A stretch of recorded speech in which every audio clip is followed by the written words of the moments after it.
क्या रेकमेंड करेंगे आप? लगाइए पैसा, जमकर लगाएं, दम लगाकर। हाँ हाँ बिल्कुल, इंडिगो पेंट्स पैसा लगाने की राय है। क्यों है पहले बता दूं, कुछ अच्छी चीजें इस आईपीओ के बारे में बता दूं। पहली चीज तो ये कि रेवेन्यू और प्रॉफिट की ग्रोथ पिछले अगर 3 सालों की आप देखिए, बहुत इंप्रेसिव, बहुत बढ़िया है जी। कई बार हम ये कह देते हैं कि भाई 2-3 साल पहले कंपनी आईपीओ लाने का प्लान करती है तो उस समय आपकी ग्रोथ ज्यादा अच्छी दिखती है। वो मैंने एग्जांपल भी दिया था ना जी। कि शादी के दिन दूल्हा दुल्हन दोनों बड़े तैयार होकर सज कर होते हैं, तो वही ये एक तरह से शादी वाला ही दिन है कि कंपनी आईपीओ लॉन्च करी तो बैलेंस शीट पूरी सजी धजी रहती है। इसलिए हम जब थोड़ा लंबा देखते हैं ना तो लंबे भी आप 8-10 सालों का देखेंगे तो इंप्रेसिव ग्रोथ है, बढ़िया है। हाँ, इसमें एक चीज जरूर है कि बहुत लो बेस से इन्होंने शुरू किया, इसलिए आपको परसेंटेज टर्म्स में ग्रोथ बढ़िया दिखता है, लेकिन ग्रोथ दिखनी चाहिए जी, वो इंपॉर्टेंट है और वो ग्रोथ दिख रही। तो रेवेन्यू और प्रॉफिट की ग्रोथ बहुत ही इंप्रेसिव रही है जी सर। दूसरी बात है कि आईपीओ का पैसा है ना एक्सपेंशन प्लान में जा रहा है, तो ये एक्सपेंशन प्लान में जो थोड़ा सा ऑफर फॉर सेल है इनके पी इन्वेस्टर्स सिकोया की तरफ से, बट बाकी एक्सपेंशन प्लान में जा रहा है। और मेरे लिए इस आईपीओ में स्ट्रांगली पैसा लगाने की जो राय है उसके पीछे सबसे बड़ा कारण ये है, जो आईपीओ का पैसा आकर एक्सपेंशन में जा रहा है। तो अब आप ये कहेंगे बहुत सारे आईपीओ आते हैं सर उसका पैसा एक्सपेंशन में जाता है, तो इसमें ऐसी नई बात क्या है? नई बात है, क्यों? अभी पीपी जिसको हम एक तरह से आप ये समझ लीजिए कि एसेट्स, इस कंपनी की एसेट्स जो है वो करीबन 142 करोड़ के आसपास की है। इस एक्सपेंशन प्लान जो 150 करोड़ का है उसके बाद एसेट्स लगभग दुगुनी हो जाएगी, 292 करोड़ जी, राइट।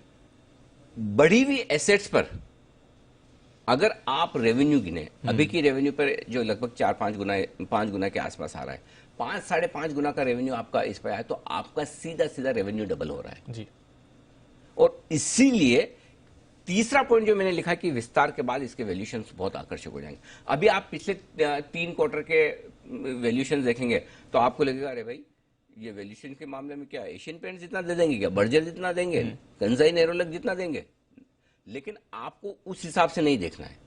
आपको देखना है एक्सपेंशन प्लान के बाद क्या वैल्यूएशन है, और एक्सपेंशन प्लान के बाद मुझे लगता है ये 27-28 रुपए के आसपास की ईपीएस करना चाहिए, और उस लिहाज से अपने पीयर्स के मुकाबले में करीबन 35-40% सस्ता है अभी। हाँ, 35-40%। तो मेरे हिसाब से लिस्टिंग पर 35-40% की गुंजाइश है। हाँ। तो सर ये जो बाजार का एक कंसर्न है कि थोड़ी एक्सपेंसिव वैल्यूएशन है, एक्चुअली वैसा नहीं। प्रॉब्लम क्या है दीप? इसमें प्रॉब्लम है ना, मैं चाहता हूँ इसमें सेबी भी ध्यान दे। क्या है, एक जमाना था जब है ना आईपीओ आते थे कंपनी के, तो आईपीओ में होता ये था कि तब कंपनियां प्रोजेक्शन देती थी अगले 3 साल 5 साल का कि हम ये करेंगे वो करेंगे, और पता चला वो देखकर इन्वेस्टर्स पैसा लगा रहे हैं, होता कुछ नहीं था, बाद में कंपनियां गायब डूब गई है। ये नहीं मतलब ये बोले ना कि हमने ये सोचा था ये हो गया। आपके पास बहाने तो बहुत है कि कोविड आ गया था, कि कभी ये हो गया था, कभी इकोनॉमिक स्लो डाउन आ गया, तो उसमें इन्वेस्टर्स लालच में फंस जाते थे कि इतनी बढ़िया परफॉर्मेंस, तो सेबी ने वो बंद कर दिया, विच वॉज गुड। लेकिन अभी इशू क्या है, अभी होता है कि अभी कंपनियां ना अपने प्रोजेक्शन नहीं दे सकती, लेकिन ये प्रोजेक्शन किसको नहीं दे सकती? आरएचपी में नहीं आता, आरएचपी में नहीं आएगा। कंपनियां जब मीडिया से बात करेगी तब नहीं आएगा। लेकिन जब 1-on-1 मीटिंग सारे बड़े इन्वेस्टर्स के साथ होती है, फंड्स के साथ होती है, वहां सब बताते हैं वो 3 साल 5 साल ये करेंगे वो करेंगे। अरे नहीं तो कोई फंड पैसे कैसे लगाए? मुझे एक चीज बताओ, एक फंड मुझे बता दो जो अगर पिछले 3 साल के वैल्यूएशन देखकर इंडिगो पेंट्स में पैसा लगा पाए। जस्टिफाई नहीं कर सकता, नहीं कर पाएंगे जब तक आप फ्यूचर प्रोजेक्शन नहीं देखोगे कि कंपनी अगले 2-3-5 साल में क्या करने वाली है, और अगले 2-3-5 साल का अगर आपको पता नहीं है तो आप पैसा लगाओगे भी क्यों? करेक्ट। तो मुझे लगता है अब ये वक्त आ गया कि वापस, पहले जमाना अलग था, टेक्नोलॉजी नहीं थी, इंफॉर्मेशन इतनी पास नहीं होती थी, अब जमाना अलग है। अब सेबी के पास मैकेनिज्म भी है, तो सेबी चाहे तो सब पे नजर रख सकता है। तो अब सेबी को ये करना चाहिए कि अब आप प्रोजेक्शन दो, और प्रोजेक्शन अगर आप फंड्स को दे रहे हो तो रिटेल इन्वेस्टर को भी मिले। रिटेल को क्यों ना मिले? रिटेल अंधा है, ऐसे अंधेरे में हाथ फिर चला रहा है, क्योंकि उसे पता नहीं। हम बताते हैं तो उन्हें लगता है कि हाँ ठीक होगा, या यही चीज जो फंड्स को मिल रही है वो रिटेल इन्वेस्टर्स को भी मिलनी चाहिए इन्फॉर्मेशन, और ताकि कंपनियां उसका मिसयूज ना करें, कुछ भी अनाप शनाप आगे के प्रोजेक्शन ना दे, उसके लिए मॉनिटरिंग सिस्टम बना दो जी। और कड़क मॉनिटरिंग सिस्टम होना चाहिए सेबी की तरफ से कि अगर कोई प्रमोटर कुछ भी बोल के निकलने की कोशिश करे पकड़ा जाएगा। तो ये अब करने की जरूरत है। उससे क्या होगा कि हर एक इन्वेस्टर, न सिर्फ फंड मैनेजर बल्कि एक रिटेल इन्वेस्टर भी सही कॉल ले पाएगा कि मुझे इस आईपीओ में पैसा लगाना है। बिल्कुल सर। तो ये होने की जरूरत। तो अब ये 4 पॉजिटिव जो मुझे दिखे, इसमें एक प्रोमोटर्स 20 साल का अनुभव रखते हैं, बहुत बढ़िया ग्रोथ उन्होंने इसी वजह से दिखाई है। एक ये बड़ा नेगेटिव क्या है, एक दो नेगेटिव भी है वो आपको समझना चाहिए। कंपनी की साइज छोटी है अभी जी। अब छोटी साइज पे आपको अच्छी ग्रोथ दिखाना आसान है, बड़ी साइज पे वो ग्रोथ दिखाना मुश्किल होता है। और मार्केट शेयर भी सिर्फ 2% का डेकोरेटिव सेगमेंट का, जिसमें आपका कंपटीशन भी सब दिग्गजों से भाई, बर्जर, एशियन, एक्सो नोबेल, कंसाई, ये सारे दिग्गज हैं जिनके साथ आपको करना है। लेकिन चूंकि साइज छोटी है और अभी भी इतनी छोटी साइज है, एशियन पेंट्स कभी 2% मार्केट शेयर वाले पे बहुत फोकस नहीं जाएगा। करेक्ट। अगर ये 2% से 3% हो गए मार्केट शेयर, इनके लिए 50% जंप है। करेक्ट। एशियन पेंट्स को फर्क नहीं पड़ता। इसलिए छोटे होने के बावजूद इनके लिए ग्रो करने की जगह है जी, इसलिए ये मुझे पसंद है। और दूसरा है कि हिस्टोरिकल वैल्यूएशन देखेंगे आप, पुराने डेटा तो आप पैसा लगा ही नहीं पाएंगे, आपको लगेगा अरे भाई इतना महंगा। तो मैं ये कहूंगा कि जो इनका पूरा का पूरा एसेट बेस डबल होने जा रहा है, जो एक्सपेंशन प्लान होने जा रहा है। अच्छा, इसके बाद डेट फ्री भी हो जाएगी कंपनी जी, ये आईपीओ के बाद। तो आपके डेट फ्री हो गए, एसेट्स डबल हो गई, आपके रेवेन्यूज डबल हो जाएंगे, प्रॉफिट शानदार होगा, मुझे अच्छा लगता है। तो आप अच्छे लिस्टिंग गेन के लिए जरूर लगाएं, अच्छे लिस्टिंग गेन के लिए जरूर लगाएं।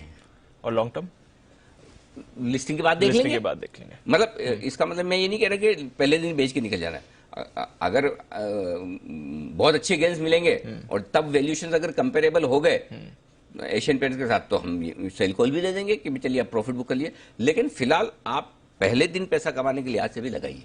बिल्कुल सर, एक पॉजिटिव तो आपने मेंशन ही नहीं किया, धोनी। हाँ, धोनी भी है बिल्कुल। अच्छा हाँ, इसमें भी एक बढ़िया इंटरेस्टिंग बात है, इनमें बड़ा खर्चा है जी एड का, और धोनी इनके ब्रांड एम्बेसडर है, करेक्ट।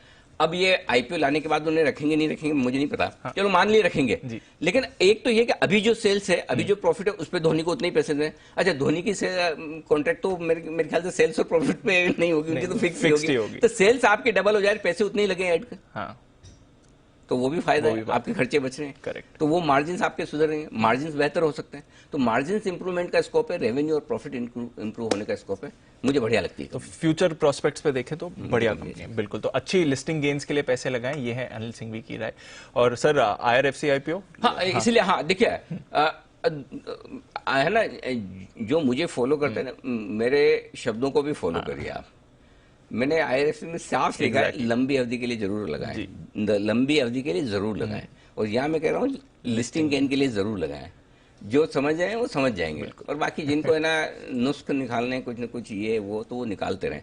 देखिए, हर एक आईपीओ की अपनी अलग फितरत है, अलग है। ये कंपनी IRFC लॉन्ग टर्म के लिहाज से ही है, ये शॉर्ट टर्म के लिहाज से अगर आप बन जाए पैसा अच्छी बात है, मैं नहीं कहता कि शॉर्ट टर्म।